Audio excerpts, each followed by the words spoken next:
Hello! What's up with Doc Nana? It's Doc Chefy Nona today. At may 3 parts itong video na to. Kaya lang, syempre, ang hirap mag-upload. So, hindi ko alam kung sinong mauuna. Yung part 1, part 2, o part 3. So, hindi ko nalalagyan siya ng 1, 2, 3. But all of these are all but salad. At na pwede natin convert sa clubhouse sandwich. So, ang natatandaan ko, na ginawa ko kaninang umaga, na kinain ko, is seaweed, crab stick, tinapa flake, and greens salad.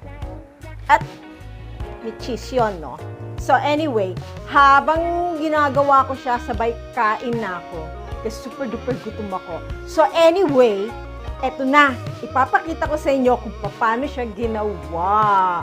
Balik ka na lang ako mamaya. Hello everyone! Now we're going to make our salad. Okay, nagugas na ako ng kamay at shinred ko na rin ang mga dapat i-shred kasi kailangan mag-manage tayo ng time. So ngayon, papakita ko sa inyo yung pipino, which is the cucumber, and the tomato. Hiniwa ko ng pahaba. Yan sila. So, lalagay na natin yung mga lettuce at saka yung crab stick salad.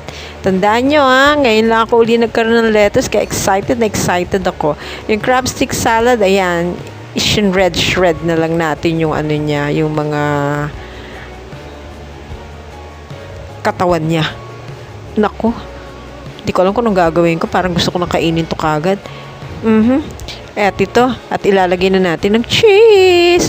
Ayoko ng too salty cheese. Ayan.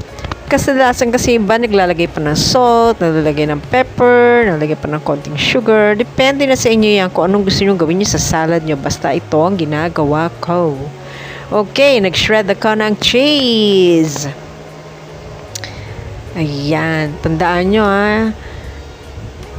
Ang sarap-sarap niyan. Tapos lagyan na natin ng mayo. Hindi siya yung mayonnaise. Yung mayonnaise na isa, yung may pickles. No, not that one. Maasim yun. Ginagamit natin sa iba yon. So, ito, ketchup. Banana ketchup. Okay. So, ayan na. At meron tayong ilalagay ang tinapa flakes. Yan. Pwede kayo maglagay ng iba. Beef floss, pork floss, vegetable floss, bacon bits, kahit mga pieces of ham and sausage. Kung ano yung gusto ninyo, bahala kayo. Okay, ito importante, yung seaweed, which is the kelp. Okay, Japanese seaweed. This is salted. Salted ito, medyo maalat ito. So, hindi na natin kailangan maglagay ng mga salt. Usually kasi mga ingredients, may mga taste na yan So, ayan siya. Okay.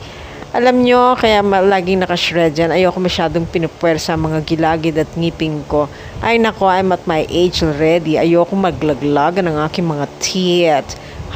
Pero normal teeth ko, no? Okay, ayusin ko lang yung space dun sa isang ngipin ko. Medyo wala pa akong gana ngayon dahil dami kong ginagawa. Darating tayo dyan. So anyway, hiwa-hiwain natin itong kelp or seaweed. Yan ang ating star ng ating salad. Ayan! Kita nyo na, diba? Sarap! Ooh, lala!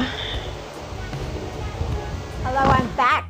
Now you've seen how I made that seaweed crab stick, tinapa flakes, with greens. Excited ako kasi hindi naman ako madalas may lettuce dito. Napabili ako kay Fe and Olive Snack Box. Yan, nakita nyo na kung paano ginagawa. Pwedeng tinapa flakes, o pwedeng chicharon flakes, o pwede yung pork floss, meron ganyan, pork floss, beef floss, vegetable floss. Marami na bibiling ganyan sa mga groceries. Pili lang kayo ng grocery, mga Chinese groceries yan, marami yan. Punta ka sa mga Japanese stores, Korean stores, may mga ganun yung mga shred na mga meat, na dried shredded meat, na hydrated meat, masasarap yan. So, bye-bye na!